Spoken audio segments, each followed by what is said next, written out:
been waiting for a while. New Orleans has been waiting for a while.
It's about I gotta say, it's the stupidest thing in sports. Being able to run as he shoots the moon to the fans here in Green Bay. That is a disgusting act by Randy Moss.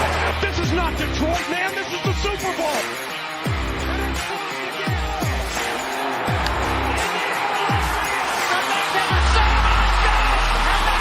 Here we go. Down from the touchdown.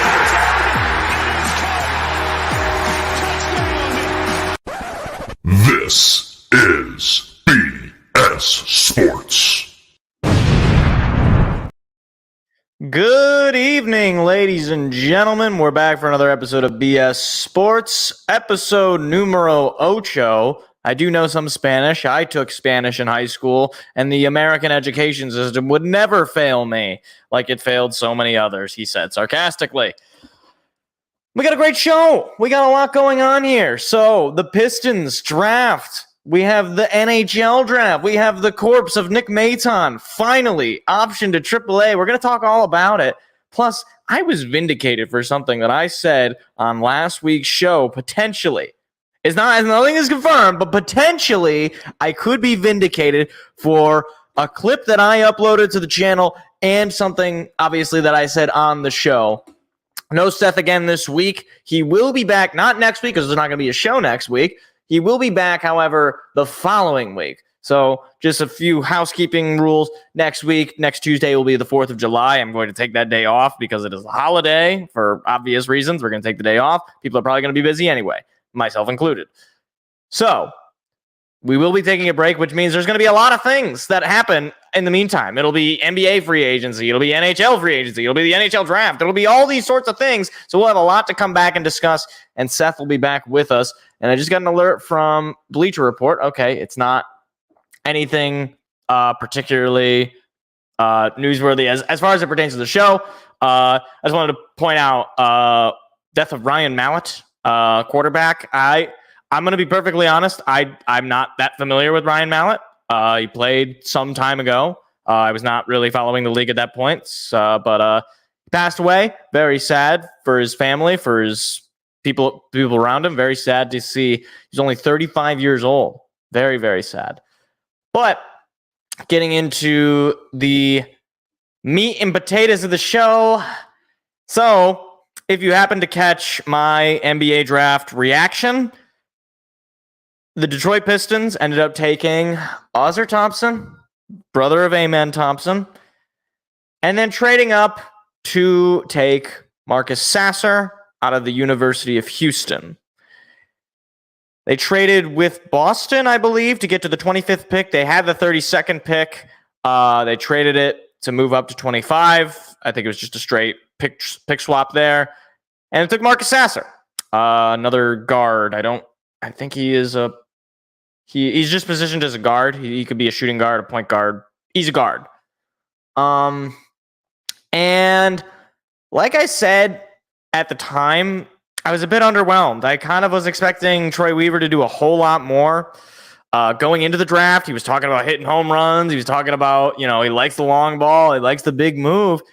And he kind of took the safe route as far as draft night goes. Now, look, I'll give him some credit. Managed to get 2 guys in the first round. He did that last season, and it seemed to work out for those 2 particular players. Problem is, I don't really feel that strongly about either of these players. I feel a bit stronger about Sasser, surprisingly, even though he was taken much further out in the draft. But I do feel a little bit better about Sasser.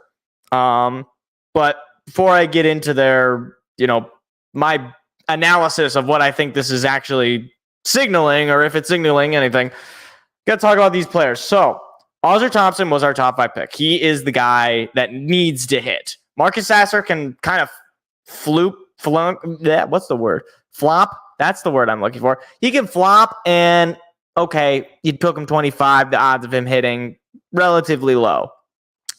Ausar Thompson, though, you took number 5. You had the option to trade, potentially. I'm sure there would have been some teams that would be interested in trading. Geez, I'm getting blown up now. What's going on here? Okay, never mind. I'm just checking my phone just in case, because we know the NHL draft is tomorrow. We know, there's still potential for some trades for the Pistons. I'm just leaving it up in case we get any breaking news in the middle of the show. But anyway, so gosh, this is just sad. So I'm looking at Tankathon. I'm looking at Ausar Thompson's player page. So his pluses are his assists, his steals, his blocks. He's a defensive player. He's a defensive player, right? He's not a shooter. Problem, a negative of his is turnovers, free throw percentage, 3-point percentage, and projected NBA 3-point percentage. So a little background. Ausar Thompson taken out of Overtime Elite. Apparently it's like the G League, but I don't even know. I'm still not total. We'll talk a little bit about these G League guys, because I'm not saying they can't be good, but as it stands, I don't know how much I can trust guys taken out of the G League, Overtime Elite. As far as I'm concerned, G League, Overtime Elite, they're basically the same. As far as I'm concerned, they're basically the same. I'm not gonna really make any true distinction. But okay, so let's look at his raw numbers. So he played in 16 games. Okay, already a little bit of a red flag. Just 16 games with the Overtime Elite. Averaged 27.6 minutes. So, that's fine. Played a good amount. Took about 6 shots, or made about 6 shots. Attempted about 12. So that's about 48. It comes out to a 48% field goal percentage. Okay, shoots 48% from the field. Problem, he was 1 for 3 in terms of 3 points. So that's 30% from behind the arc. Not what I want to see out of a top 5 pick. Now, here's the thing. That is we knew it when we picked him. We knew that he was not a good shooter because everyone was saying, yeah, the drawback on Ausar Thompson is he wasn't a good shooter. Unless you're talking about from the field total, in which case he's actually a pretty good shooter. But obviously, when we're talking about shooters, in this day and age, we're probably talking about the 3, right? I mean, sure, it's great that you can shoot well from long 2, and you're generally speaking going to make your shot when you get under the net. but whatever. So some of the measurables on this guy: 6'6" and 3/4. He's got a 7-foot wingspan. Okay. Again, he's clearly modeled in a defensive mind. And given that Detroit had a really bad defense last year, I suppose I understand why they like this. You know, he's a guy who's going to get a lot of assists, presumably. He's going to get a lot of steals. He's going to get a lot of blocks. And, okay, I mean, that's fine. But again, this is a really unfortunate situation because, for one, we're in this position where we're basing a lot of our decisions on Cade and Ivy pretty much being the 1-2 punch offensively for this team. Now, obviously, again, every squad in the NBA, you have more than just two people who can, get points. I mean, look at the Nuggets. You had Bruce Brown, you had Aaron Gordon, you had Jamal Murray, and then obviously Jokic. That's four guys that were pretty much getting points. Now, was Aaron Gordon their primary shooter most games? No, he was not. Will Ausar Thompson be our primary shooter most games? I don't even really know. But I hope not, because you think somebody like Jaden Ivey or Cade Cunningham will develop into those shooters. Problem is, Cade and Ivy, I think they're both about 30% from three. Now, granted, Cade was close to 20 points a game last year. But look, continuing on with our stats here, because it gets actually surprisingly worse. So he didn't have a whole lot of free throws, but he was shooting 67% from the free throw line. He had made 3, roughly, attempted about 4, so 3 for 4, but that comes out to 67%. And again, there's decimals involved here, so obviously 3 for 4 is technically 75, but with the decimals, it comes out to 67%. And that's not good. That's actually very not good. In fact, one might even say that is bad.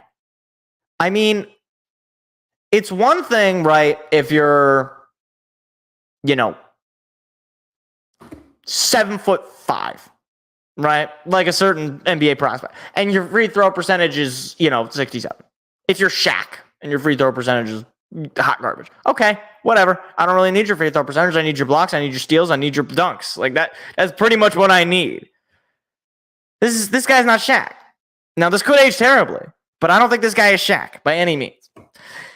Anyways, he had about 6 boards a game, 6 assists a game, a block a game, a couple of steals a game, 3 turnovers a game, and he averaged 16 points a game.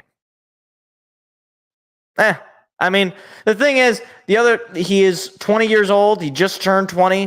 Hold on. I almost read his birth date wrong. I thought it said January 30th, 2023. I was like, oh, wow, he just born. We got him real young. But no, he's 20. He will be 21 by the end of next season. And I don't know. I just it pains me that I can't really give you a whole lot. And the problem is, he played in the G League or he played in the overtime league, whatever. I mean, they're playing in empty stadiums against who? They're not playing, and I'll get into this a little bit after I talk about Marcus Sasser, but they're not playing against, people that are destined for the league. Some of these guys might be, but most of them are, still going through puberty. These are development leagues, right? It's not like the minor leagues in baseball where you're playing professional players who either they're going to be in the majors or they're not.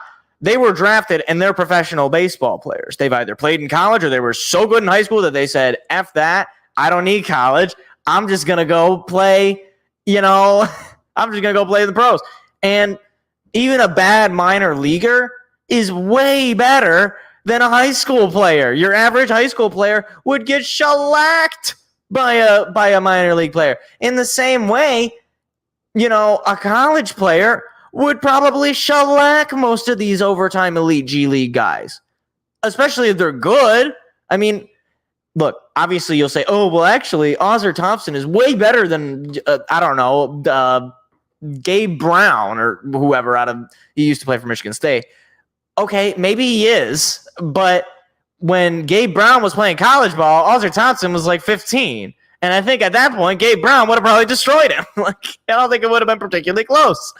But again, we'll get into this a little bit more. I want to talk a little bit about Marcus Sasser because I like that pick a little bit more. But as far as Ausar Thompson goes, he's got to prove it to me. I don't hate the pick. I don't think it's like, I think you pick the best guy available.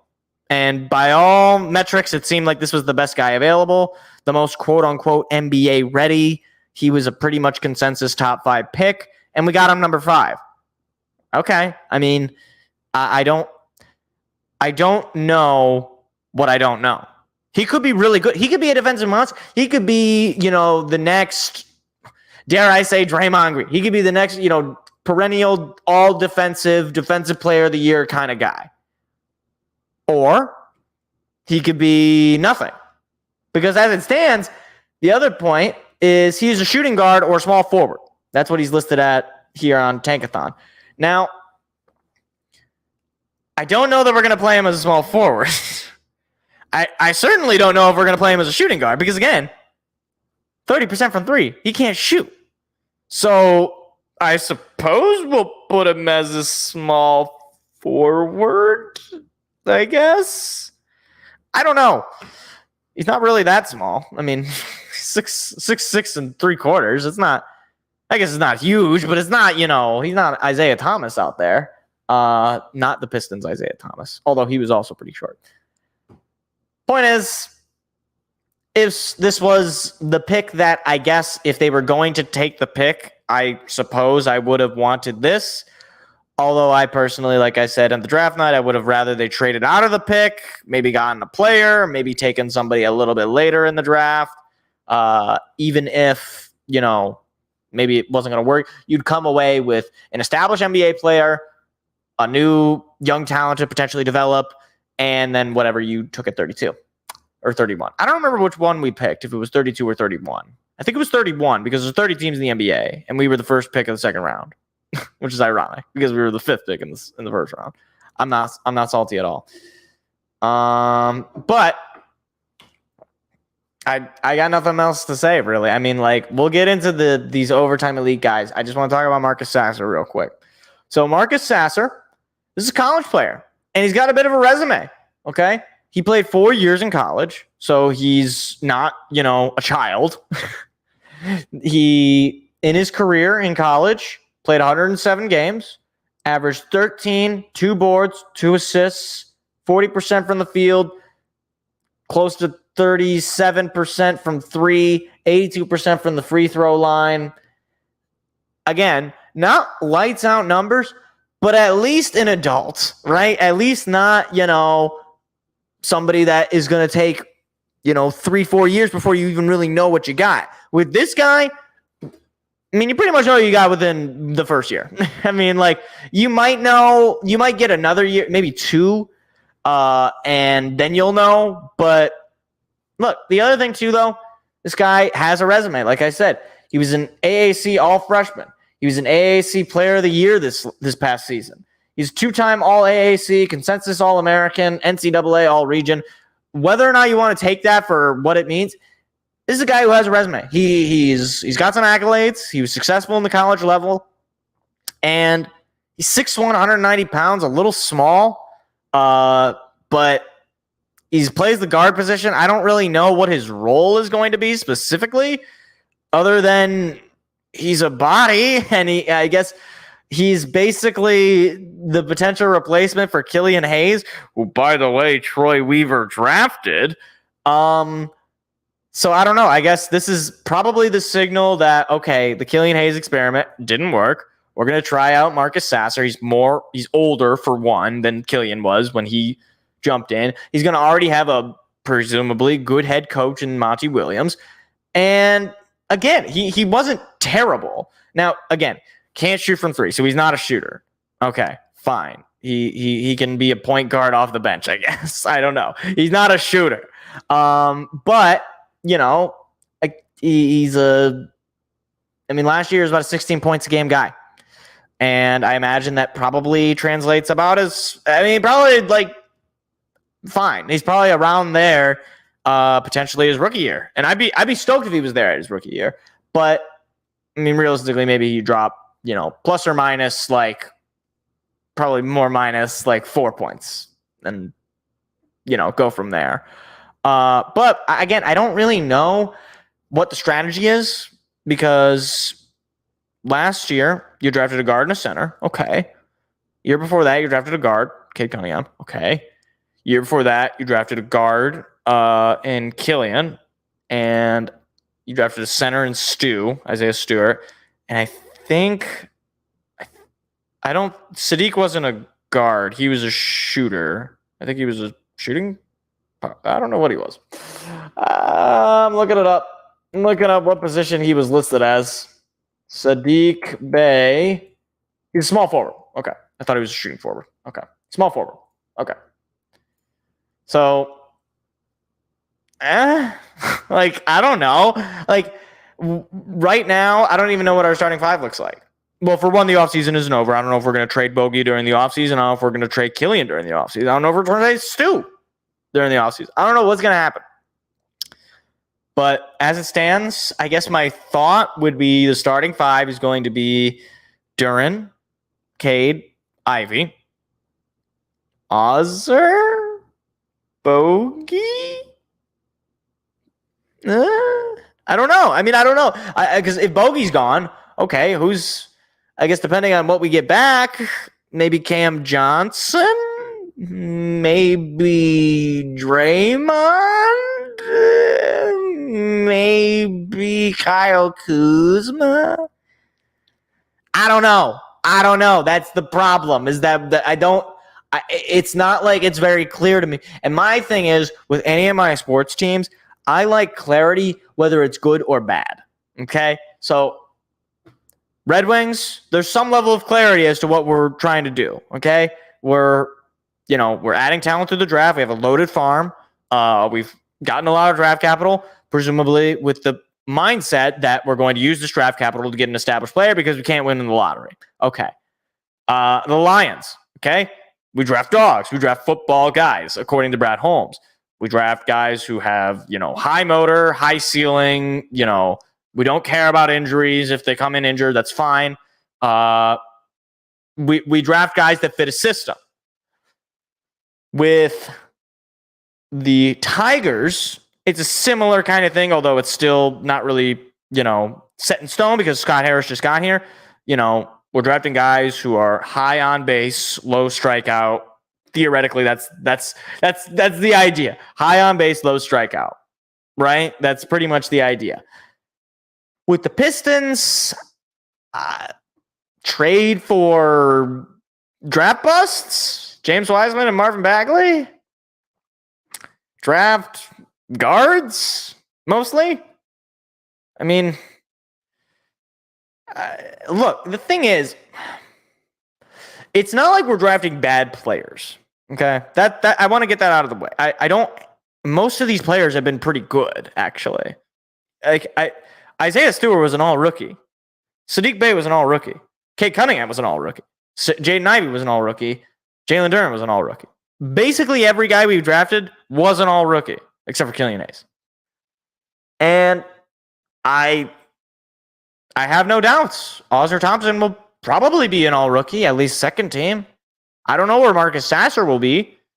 He could be.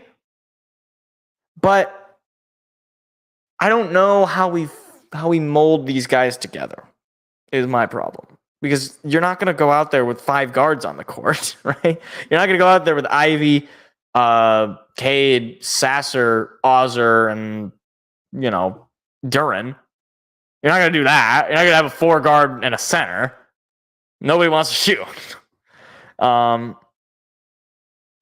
So, look, Pistons have they have the whole offseason to figure it out. And, Troy Weaver, I don't know. He brought in Monty Williams, and that really does change things. I think this team could be, as it stands right now, given no moves in the offseason just yet, as it stands right now, I think we're looking at about a 30-win team. I think we probably were a 30-win team last year. And I guess if in that mindset we got better, I don't know. I think we could be 30, 35 wins, which is fine. That's better than we've been since Weaver got here. And presumably from there, you can build. You can say, okay, at this point now, we're going to trade and try to get an established vet, like a real like superstar level player. Or maybe we already have one in one of the guys we drafted. And I don't know. I mean, maybe that's the mindset. Thing is, all of my concerns completely gone if, and this is an if, a big if, players end up working out that we drafted. Kate Cunningham turns into a star/superstar in the making. Jaden Ivey turns into a electric, fun, super quick player who defenses have a hard time stopping. Jalen Duren becomes basically an all-defensive talent. I'm not saying it's got to happen overnight. I'm saying you got to see the progress. You got to see that the players are getting better. A lot of these players, they didn't really get better under Dwayne Casey. That's true. Dwayne Casey's not in the head coaching chair anymore. So it's tough mission for Monty Williams. But that's something I want to talk about in regards to these, because a lot of picks, and by a lot of picks, I mean at least two. At least two picks this year were G League guys. Overtime Elite, G League, whatever you want to call it. A lot of guys were taken out of the G League this year. And how do I say this without coming off as either really stupid or potentially disrespectful? Are G League guys even good? Like, actually. I mean, like, are they worth a draft pick in the same way that a college player is worth a draft pick? Because even say a one and done college player, say like this is a bit of an extreme example, but say Zion Williamson. Zion Williamson played at Duke, played in the NCAA tournament, played, in actual crowds and actual high leverage situations. Right. Versus Ausar Thompson. Okay? I don't know what kind of player Ausar Thompson's going to be. I don't know what kind of player Amen Thompson's going to be. I don't know what kind of player any of these G Leaguers are going to be. And that's kind of my problem. It's like the only tape I have on these guys is them beating up on kids going through puberty. So I wanted to go through just the myriad of players that have been drafted that are active players that were either drafted or signed out of the G League. This is according to Hispanos NBA. I don't know if that's a Spanish website. The website is in English, so I don't really know. But I don't know. This is technically out of date given this past draft, but this is players that have played. So okay, we're gonna start with, and I want to just name all these guys, and I challenge anybody, if you're watching this clip, I challenge you right now. Tell me which team these players play for. There's going to be one that's just pretty obvious, but unless you're like an NBA slappy, I doubt you could name every single one of these guys' teams. All right, let's jump in. Dominic Barlow, Marjan Beauchamp, Dyson Daniels, Jalen Green, Jaden Hardy, Jonathan Kuminga, Daishin Nix, and Isaiah Todd. Now, all except for two of those players are pretty identifiable. Jalen Green and Jonathan Kuminga. So I'll talk about Jalen Green because he's easily the best player out of this selection. So Jalen Green, this past year, 22 points, 3 boards, 3 assists. Pretty darn good year. I mean, in his career, 19 points, 3.5 boards, 3 assists. Jalen Green seems to be the real deal. Seems to be a pretty good ball player. Shooting guard, 6'6", 21 years old. Still got a heck of a lot of upside. In just 2 seasons, he's already averaging 20 points. It's pretty good. The other name is Jonathan Kuminga, who is pretty much the anti-Jalen Green in terms of being good. In which, what I mean to say is he's bad, is what I mean to say. Kuminga, 9 points, 3 boards, 1 assist in his career. 9 points, 3 boards, 1 assist. He's played a couple of seasons. He's played as long as Jalen Green has, just 2 seasons. And, well, quite frankly, he stinks. Quite frankly, he's not very good. And I'm assuming these are percentages. Yeah, that would make sense. It says 53 FG. I'm assuming that's percentages. So he's taking a lot of high percentage shots, which, I mean, I guess makes sense. He's 6'8", and he's a center. Takes a lot of, high percentage shots. Now, keep in mind, they took Jonathan Kuminga at number 7. Jalen Green was taken number 2. Now, here are a few others that I know you don't know. And if you do know them, good for you, I guess. I don't know. I don't know what to tell you. Most people, I would imagine, probably don't know who these guys are. Dominic Barlow had just 1 season. He got drafted this past draft, not 2021, or not 2023, 2022's draft. And in just 1 season, 3 points, 3 boards, not even an assist a game. 0% from 3, 72% free throw percentage, 53% from the field. Now, I just want to double check that is what that is. So let me... Dominic Barlow. Yeah, okay. It is. Just wanted to double check. That is what that stat is showing. Okay. Dominic Barlow stinks. He stinks. And you could say he's young. Okay. I mean, plenty of guys are young, but not a whole lot of guys are averaging 4 points in their rookie season. So probably not going to get a whole lot. Then you got Marjan Beauchamp. Again, I don't know if I'm pronouncing this man's name correctly or any of these players' names correctly. If I'm mispronouncing it, I apologize. I'm truly trying my best, but these kind of guys don't really get their names called a whole lot, and the page for Marjan is not loading, so we're going to try Dyson Daniels instead. Oh, it's just nothing is loading. Oh, is this fantastic? This is just fantastic. This is a live show. There we go. Okay. Okay, both their pages load. So Marjan Beauchamp, solid 5 points, 2 boards, and an assist, not an assist, less than an assist a game. 40% from the field, 33% from 3, 73% from the line. He was taken number 24 in last year's draft. This one is also very shocking. Dyson Daniels, taken number 8. Okay? 3 points, 3 boards, 2 assists, 42 from the field, 31 from 3, 65 from the line. Both these guys stink. And Daniels was taken in the top 10. At least Beauchamp was taken 24. You know, if you miss on a pick 24, okay, whatever. It's basketball, it's going to happen.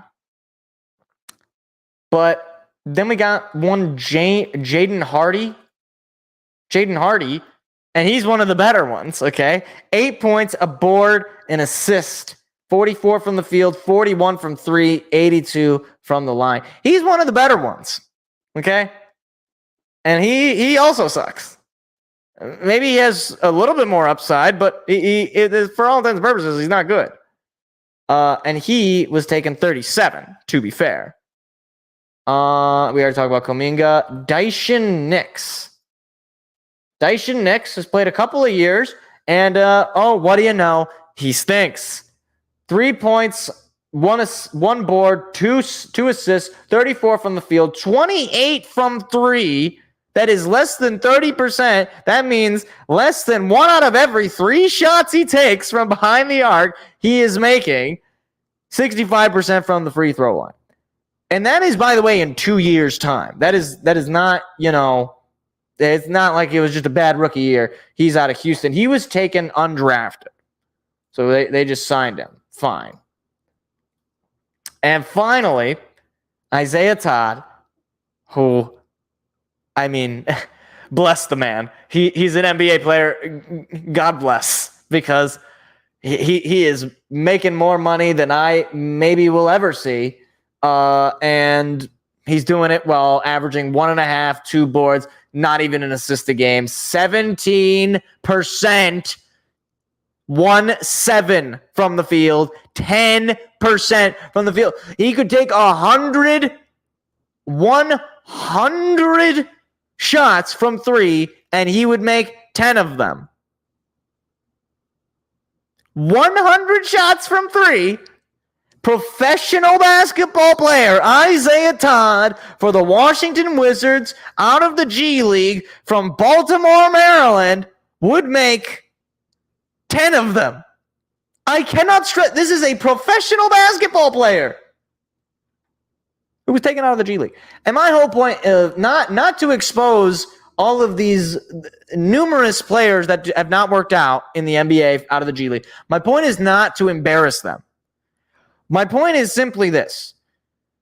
When all these mock drafts and everybody wants to be the smartest guy in the world and, oh, look at this guy. He's from the G League. Nobody knows about him. He's going to be.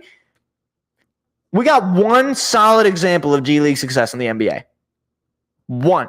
And that player was taken number 2 overall. The rest of these guys were, some of them, their position taken, some of them were undrafted. A lot of them were taken out of the top 10. Point is, these guys are not good, most of them. Or at least the guys that have been taken so far have not been good. And it gives me pause when a team gets high on a G League guy or an overtime elite or whatever I don't know the difference. I'm calling them the same thing. I've said this multiple times before on the show. I don't know what they are. They're basically the same thing. Versus, okay, because I know people are going to say, oh, well, they're basically the same age as a college player. What's the difference? Let me tell you what the difference is. In college, for one, there is an element of travel involved. You're not just playing in one arena. Now, again, I could be totally wrong. There could be some element of travel in the G League. I don't watch the G League. Nobody watches the G League because the NBA doesn't show it off except during the draft. But anyway, you're usually playing in fairly empty arenas. I know that for a fact. You're playing anyone from, depending on whether it's overtime elite or G League, you're playing anyone from the age of 16 to 18 or 20. So let me give you an example, okay? Let me give you a tangible example. Let's just take away sports, okay? Let's take away sports. Let's put you, let's say you're 20 years old. I'm 23 years old, so I can't use this example. I'm too old. Let's say you're 20 years old. If Seth was here, he could use this example. You're 20 years old. We're going to put you in, I don't know, just a general physical strength test. You take the average 20-year-old, put him against the average 16-year-old. The 20-year-old is probably going to be stronger, right? Finished going through puberty, probably has more time generally to physically train just because they've been alive longer. Now we're doing it with basketball players. Now we're doing it with people who, generally speaking, are pretty athletic, okay? People who are far more athletic than the average person. Not just in physical strength, but in physical capabilities. And you're going to take, say, Jalen Green right now is 21, so when he was drafted, he was 19. You're going to take 19-year-old Jalen Green, who probably way taller and way stronger than the youngest players on those teams. And he is basically just going to run the league. And it's not like there's any pressure. Okay, so what if his team loses? Who cares? He's there to get drafted. He's not there to win games for his team. He's there to get drafted. His team is going to win. But he's not there to, win a championship for the St. Louis Deutericons. I don't know. I literally just made. I don't even know what that is. The Deutericons. And then I think, okay, most of these guys have failed. It's not like they took them and they were like necessarily all bad in the G League. Kuminga was taken in the top 10. Dyson Daniels, top 10. It's not like they didn't have some eyes for these people. They just suck. They just can't play in the NBA. And a college player, here's the difference. A college player has to travel. For sure, they will travel. A college player has to play for a team that will play in rivalry games that actually is not just there to get drafted. A college player is there to play for his college. And whether they're one and dones, it doesn't matter. It's the same thing. If a college player doesn't produce some level of success for the team that they're on, not exactly the most, reward. Like, they're not there for a highlight reel, typically. They want to play for the college. And sure, a lot of them want to play for the pros, and a lot of them are good enough to go right from the college to the pros. We see it with Kate Cunningham, saw it with Zion Williamson, saw it with plenty of guys. Practically all the guys that are drafted out of college now are one and dones. Now, does it always work? No. But when you're playing in college, you have to play. Let's say you go to Michigan State. You got to play Michigan. That's a big game. You got to go to the Chrysler Center and play U of M. People are, it's basically a sold out arena. Even when Michigan is bad, which is most of the time. But even when that's the case, still got the student section you got to deal with. And it's basketball. It's not like everyone is relatively in the same age bracket in college. Okay? 18 to 22. And sure, if you're 22 years old, there's a chance you can physically dominate over an 18-year-old, but it's a lot smaller of a gap. You can, once you're 18, you are obviously legally an adult, but physically speaking, you're also pretty close to just being an adult in that sense. Not that you're done, but that if you have superior athleticism by default, and you also add on to that you already have a lot of strength, physical strength, you're probably just going to overpower someone who might technically, physically be stronger than you. You're probably just going to be able to take them down. Simple as that. But all this is an exercise, okay? This is an exercise to make people think, should we be taking G League guys? Is the G League even really all that serious? Can we really take these prospects all that seriously? I don't know. I have a hard time believing it. And it's nothing against the players individually. I wish them the best, but this collection of G Leaguers, not exactly the most, inspiring group. But that's just me. That's just me. Moving on. So, I wanted to talk a little bit about this because it was. What do I want to talk about? Do I want to do the Wizards or do I want to do the NHL draft? Let's do the NHL draft, actually. Do this first because it won't take as long. All right. So, NHL draft is tomorrow. Red Wings own pick number 9 and number 17. They've already been linked to Alex DeBrincat to potentially get him. I've seen trades where we're able to keep the 9th pick and, trade the 17th pick and a player and some future picks to get Alex DeBrincat. And I would absolutely love that. Pull up Alex DeBrincat's numbers. Alex DeBrincat is a solid player. Last year, his off year, quote unquote, 27 goals, 39 assists, 66 points. Now, let me just pull up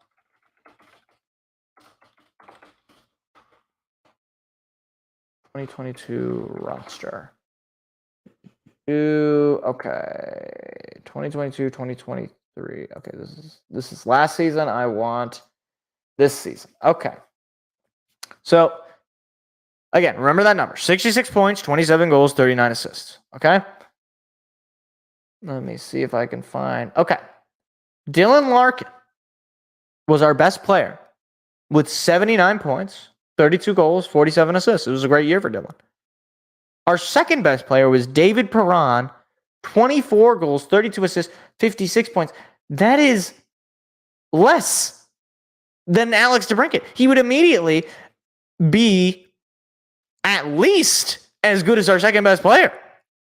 He would immediately be at least our second best player, if not our first, because for one, he's younger than Dylan Larkin, so Dylan Larkin's production is not going to completely drop. I mean, he's still only 26, but he could have a Dylan Larkin-esque year. So he could jump up and have, a 70-point season or an 80-point season. I mean, we've seen him do it. We've seen him have close to an 80-point. Just a couple of years ago, he had a 78-point season with 41 goals.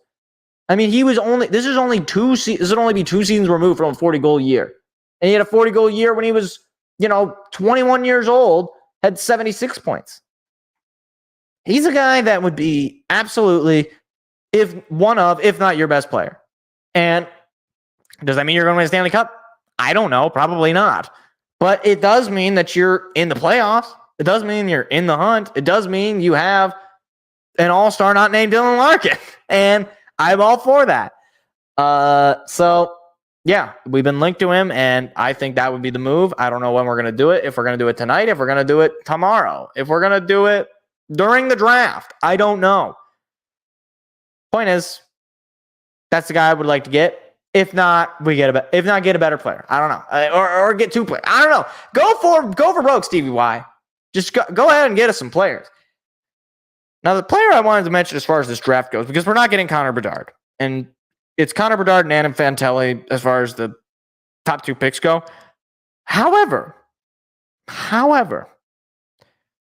there is a mystery man in this draft, and his name is Matvei Michkov. I don't know how to pronounce it. Russian guy. And I'm looking at his numbers right now. Last year, he played for 2 squads. He played for St. Petersburg. He didn't do anything with them. He moved up to Sochi HC. That's Sochi Hockey Club. Sochi Hockey Club. Sochi, obviously, in Russia, right? Sochi's in Russia, right?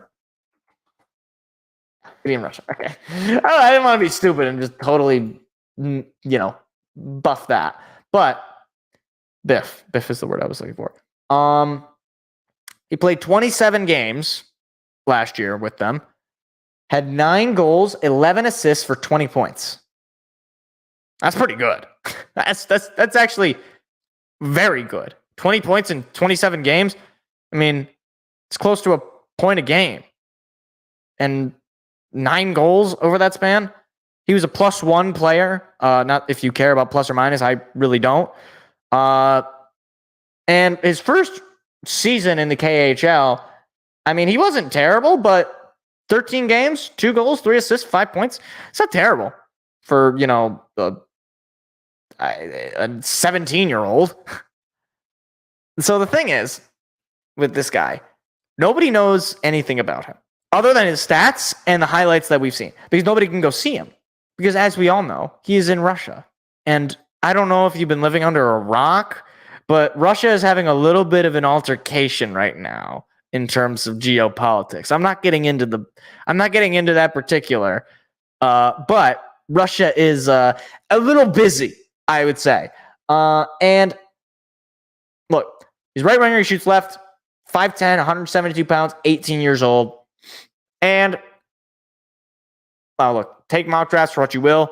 He's gone everywhere from 3 to 30, essentially, because nobody knows who he is.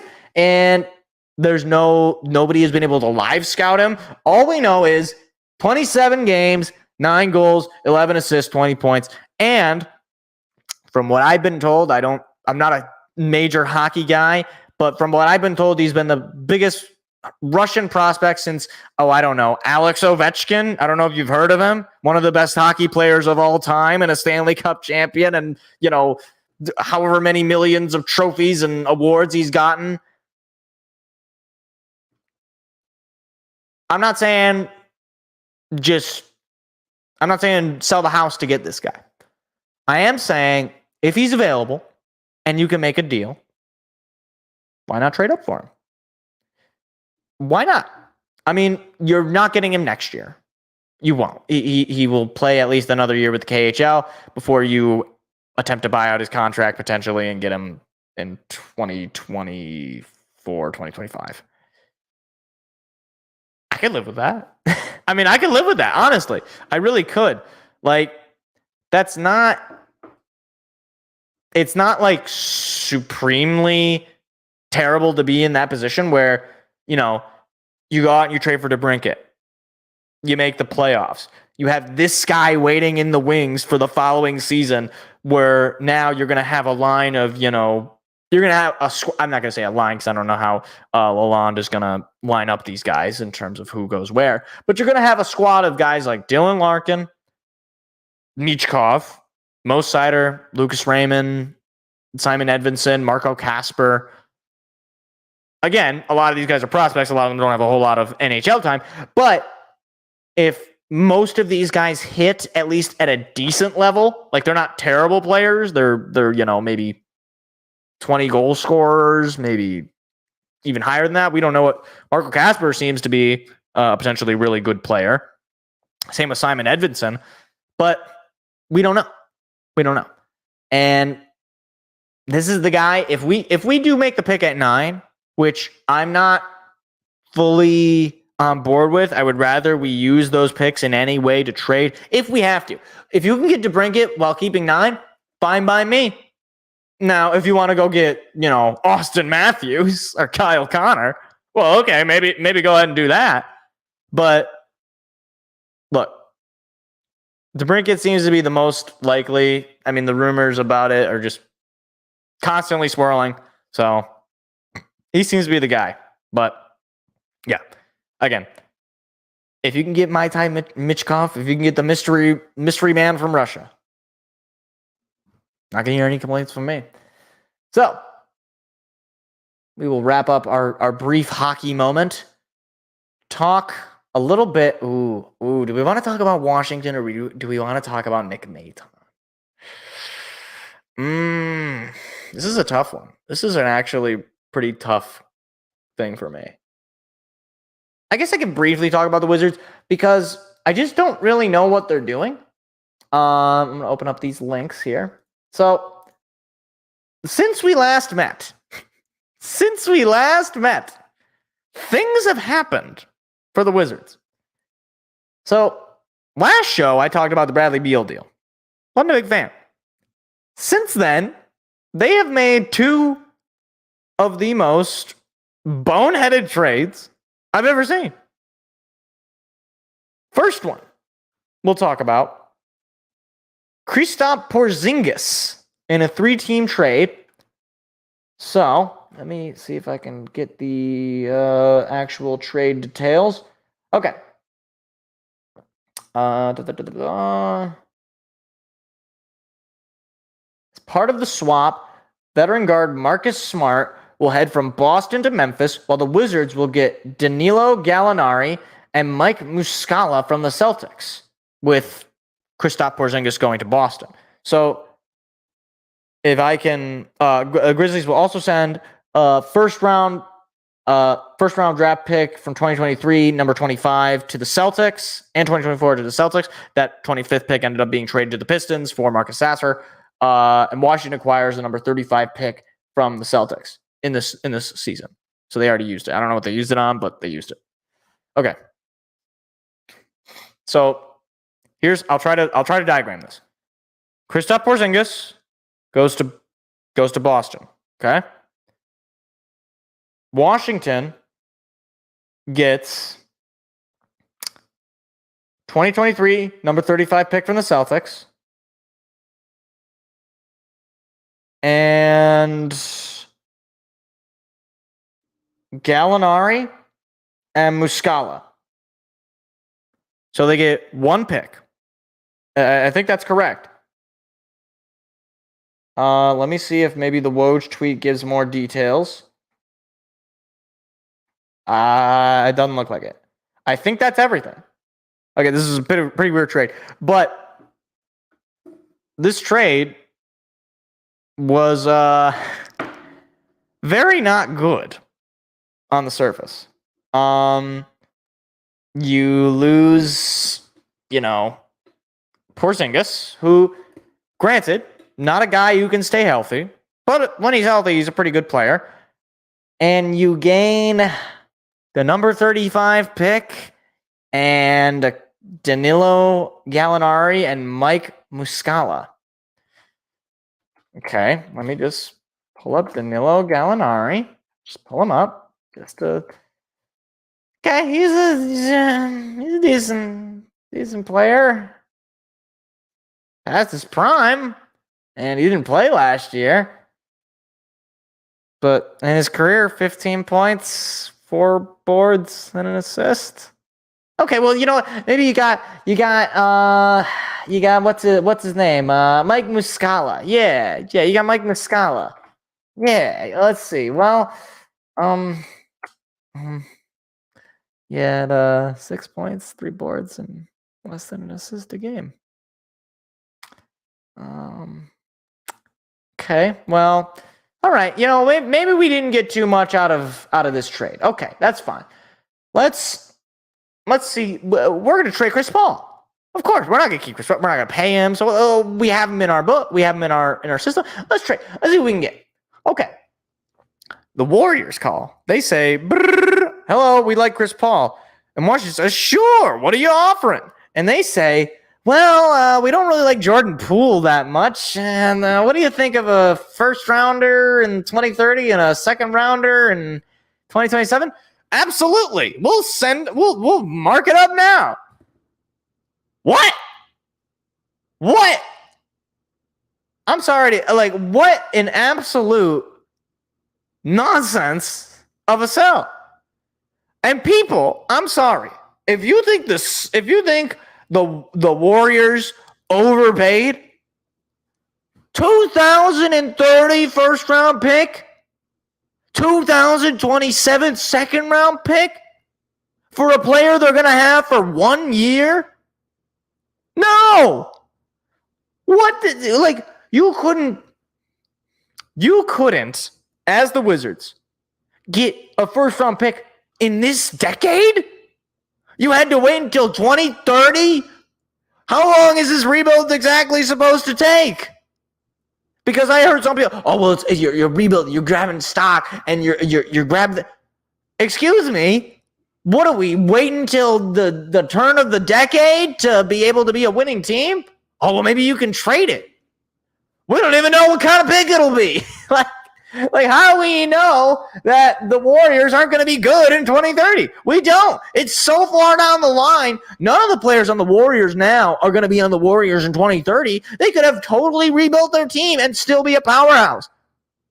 Why would you trade for a pick that is so far down the line? There is no way you can fathom whether or not it's going to be a first pick. You could get the 30th pick. You could get the first pick, maybe. Or you could get the 30th pick. Oh, and by the way, if you want to get the 30th, or you want to get the first pick, you're going to have to deal with the lottery anyway. What is this? I don't understand what Washington is doing. I don't get it at all. And on top of that, you get Jordan Poole. And you got to deal with him for 4 years. And we'll pull up his stats now. But last year, pretty okay. I mean, 20 points, 2 boards, 4.5 assists. But in his career, he's been a big nada. He's been a big not so much. 18.5 last year. That was the year that he earned the contract. And it was mostly because of his performances in the playoffs. But this year, he was a total no-show in the playoffs. And borderline a locker room cancer, potentially. I don't know. It doesn't make any sense to me. I don't know why they're doing that.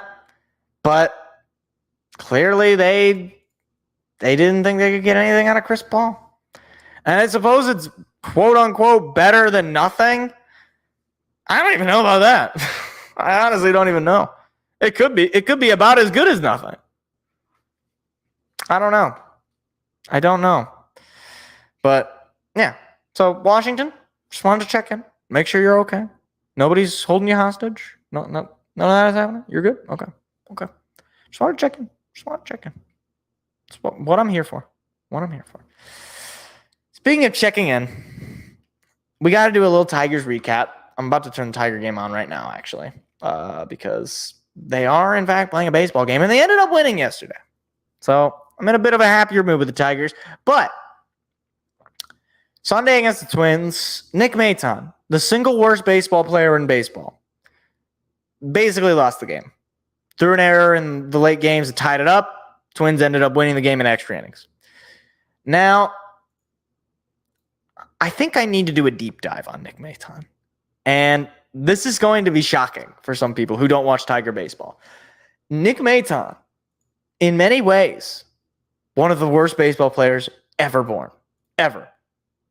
Truly, historically, astronomically terrible. Okay? So, looking at his Fangraphs page right now. He played this year more games in a single season in the major leagues than he ever had. Played 72 games, 239 plate appearances, 6 home runs, 23 runs, 23 RBIs. It's interesting that those numbers are the same, but that's what he was. No stolen bases. So he can't steal bases. Okay, not a base runner. He had a 13% walk rate. Okay, it's pretty good. A 25.5% K rate. 1 out of every 4 times he would step up to the plate, he'd get a strikeout. He had a batting at BAPIP, and I'm going to get into some of the nerdy stats here. He had a batting average on balls in play of 199. I don't think for people who don't know what that stat means. Stat basically means when you hit the ball and it's in play, it's not foul. This is your average. He had a 199 average on balls he hit in play. How does that even happen? I mean, you can't even hit above the Mendoza line when you're hitting the ball in play, and you're already striking out a quarter of the time. His regular batting average was 163. Well below the Mendoza line. His on-base percentage was 289. That's not good. His slugging percentage, 287. His WRC plus, that is weighted runs created plus. So runs created is, basically how many runs do you create? Essentially, how many runs are you ultimately responsible for? And the plus just means it's an average, where 100 is average, everything below is below average, everything above is above average. Was 67. That was his WRC plus. That means he was well below league average in creating runs for this team. Not accounting for the ballpark he plays in, not accounting for the pitching, just him alone, no biases, nothing. WRC plus was a solid 67, well below league average, well below anything, well below every standard metric. He had a WAR, according to Fangraphs, of negative 0.9. Now, WAR is wins above replacement. So what that means is, how many wins does this player generate more than random player in the league? It's sort of a complicated, it's a little more complicated than that, but that's generally what it is. If you take player A and player B, if you swap them, how many wins would you have over the swap? So I guess we'll use a simple example. Babe Ruth versus me. Okay. Babe Ruth is probably going to have a bazillion wins above me. If I replace Babe Ruth, the losses that the wins that you would lose from that are very high. Therefore, Babe Ruth has a high wins above replacement if I'm the only replacement. Now, obviously, this is based upon all baseball players that are replacement level. Negative 0.9. That means you could take him out of the game, leave nobody there, and you would probably win more games, right? I mean, like, negative, that means he's giving you a loss, basically. You are losing, essentially, by having him play, as opposed to having some other guy play. Now, for anyone who's interested in Fangraphs, one of the things that Fangraphs does, they do projections. They have the Zips projection, the Steamer projection, the Bat X projection, all these projections. They're basically just different systems for where they compile some sort of stats. There's an algorithm for determining how well they think a player is going to do a particular year. Sometimes it's right, sometimes it's wrong. Usually it's probably in the middle. Zips projection is pretty much the one that I'm most familiar with. I don't really know how it works, but we're just going to go with the Zips projections, okay? So, for one, the Zips projection had him. He's outdone the Zips projection in home runs. He's got 6 home runs. Zips projected him to have 5. Okay, that's fine. He also outdid the Zips projection in RBIs, 23-20. Okay, so far so good. His walk rate also higher than the Zips projection. They had him at 10.8. He's at 13%. Again, so far so good. This is where things start to get a little scary. Okay. Also, he has the K rate, but it's by 0.3%. It's not really much of anything. His projected batting average and balls in play was 269, which is not great, but it's a lot better. It means when you hit the ball in play, about a 25% chance you get a hit. Okay, I mean, not great, but not amazing. Not great, but not terrible. Was 269. He couldn't even get that. He missed that by, magnitudes, orders of magnitude. He was wrong off of that. His Zips projected batting average was 209, which is already terrible. They projected him to have a bad batting average, and he still didn't meet that expectation. A 302 on base, also very not good. Still couldn't meet it. A 341 slugging, not very good. Still couldn't make it. He was a projected 0 WAR player, and by golly, he didn't make it. But don't worry, things get much worse. Don't worry. I want to pull up his baseball reference page. Just because it gives his OPS, which I haven't mentioned. So OPS this year was 576. I mentioned his slugging and his on-base percentage. You could have just added them up. But just to give you the number, just so you don't have to do the math, 576. Now, where does that put him in OPS plus?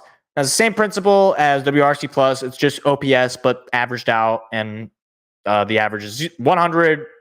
Below 100 is below. Above 100 is above. His OPS plus was 62. Well below average. Well below average in OPS. Now, all of this is just numbers, right? You can't necessarily figure where he stands just from those numbers. Just because, for one, where does he rank relative to other players? Well, luckily for us, we have Baseball Savant, which is a wonderful website as far as advanced stats and where players rank in relativity to said advanced stats. So, we have his stats here. And these, I can show the standard stats. It doesn't actually put the percentiles on those, but the StatCast ones, we can get. So, he was in the 7th percentile in average exit velocity. That means average speed at which he hits the ball. He was in the 23rd percentile in max exit velocity, 16th percentile in hard hit percentage. He was in the 1st percentile in expected batting average. That means he was the very bottom. The only thing that he was actually really good was his walk percentage. He was actually in the 91st percentile in the walk percentage. He was one of the best hitters in terms of walk rate in baseball. And despite that, he still was one of the worst baseball players in the league.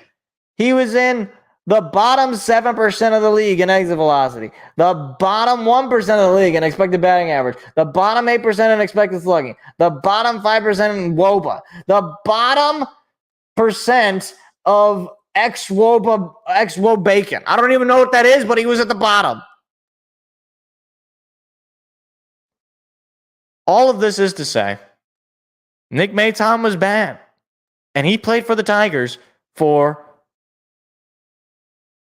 a lot of games. Let me see if he played for, he had 239 plate appearances with the Detroit Tigers.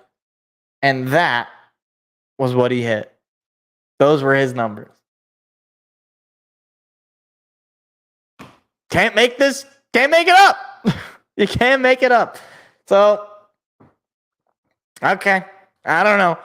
Who knows what's going on with the Tigers? They brought up Tyler Nevin in exchange for Nick Maton. Tyler Nevin is yet to play, I think. I don't think he was in the lineup today. So far, off to a fantastic start. Yeah. So that's that. Couple more stories I wanted to hit just before we wrap up here. Very briefly. Wanted to point out, this just came out earlier today. Literally maybe I think an hour or a few hours before the show. From Joseph Zucker on Bleacher Report, Draymond Green rumors.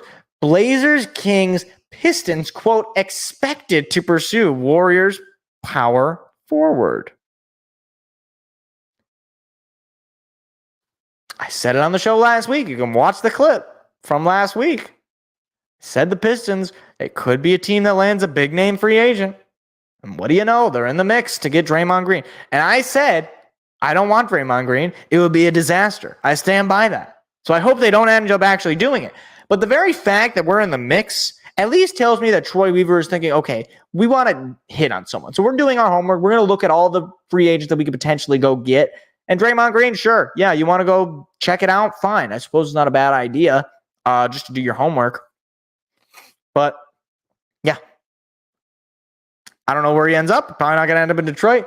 I could see him. I don't see him going to the Kings, just given that situation. I see him just probably ending up with the Warriors again, or the Lakers. Maybe he wants to go play with LeBron. I don't know. But I'm just saying. I pointed it out. I pointed it out last episode.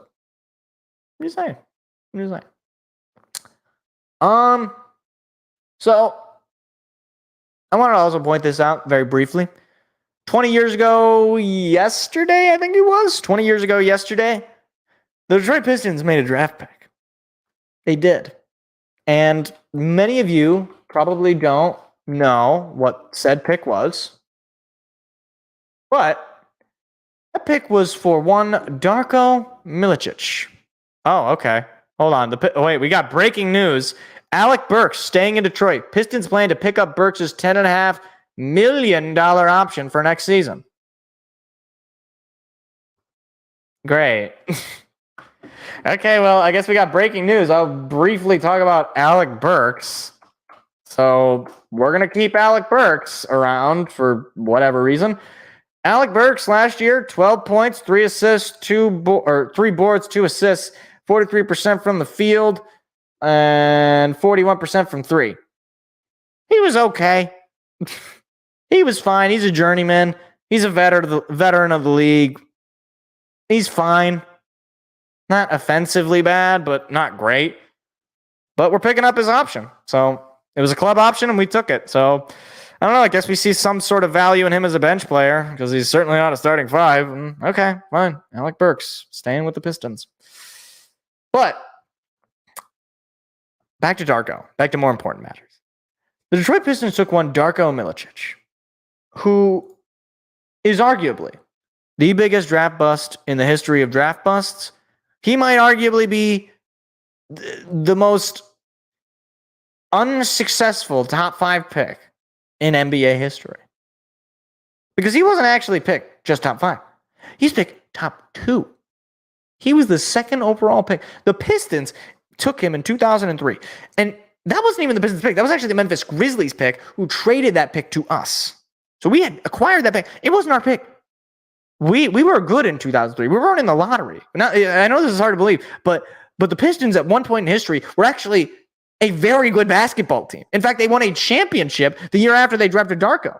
He is a NBA champion. His basketball reference page shows 2004 NBA champ. I'm going to give you Darko Milicic's numbers in all of their glory. 6 points, 4.2 rebounds, 0.9 assists. Immaculate. 46% from the field. 0% from 3. 57.4% from the free throw line. Effective field goal percentage, 46%.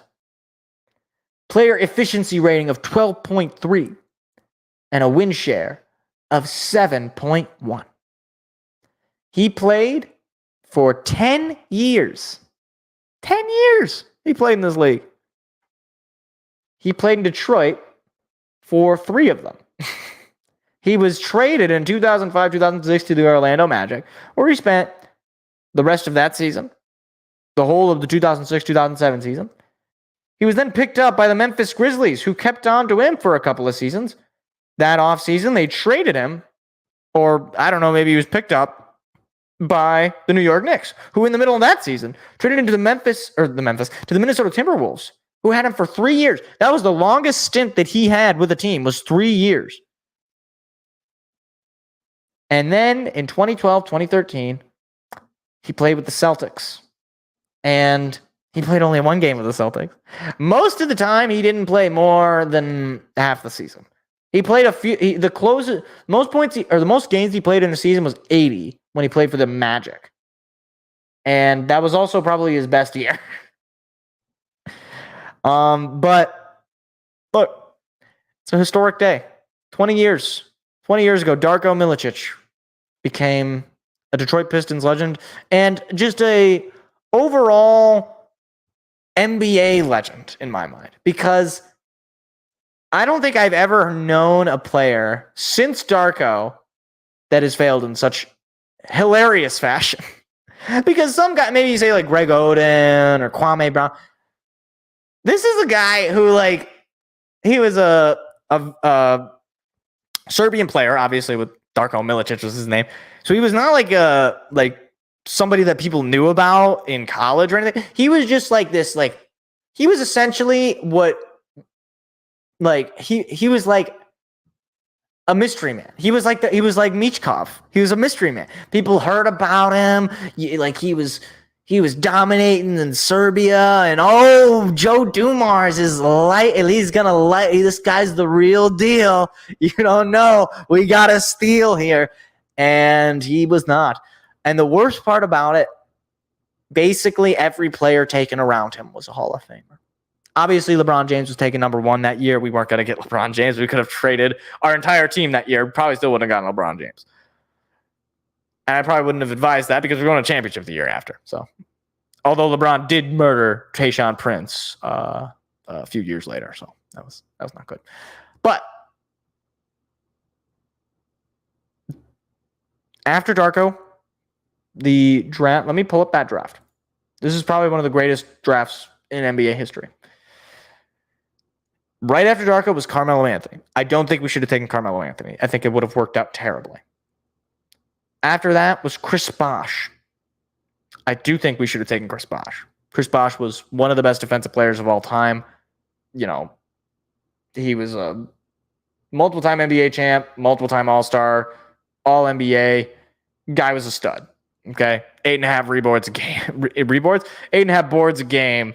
And let me see. He ended up ending his career relatively unplanned due to an injury with a blood clot. But he was a dominant player both offensively, but also just his sheer size. I mean, the guy was 6'11". He was huge. Imagine the Pistons of the early 2000s with Chris Bosh, Ben Wallace, Rasheed Wallace. Then you got Tayshaun, who was also not nearly as good defensively, but he was a pretty good defender. And all that jazz. And it did not happen. But yeah. So we took, and after that was Dwayne Wade. I think that probably would have worked fine. I think Bosh would have been the better pick, but Dwayne Wade as well. So yeah, other than that, pretty good. Pretty good. Although the one thing that Bosh does have, or that Darko does have over Carmelo Anthony, is a championship. So take that, Carmelo.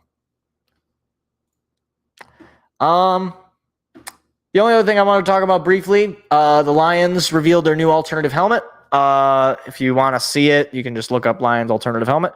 They're going to be wearing it against the Raiders and Vikings, and it'll be the second matchup with the Vikings in Week 18, not the first one. The Raiders game will be a Monday night game, so everyone will see it. It'll be a national broadcast.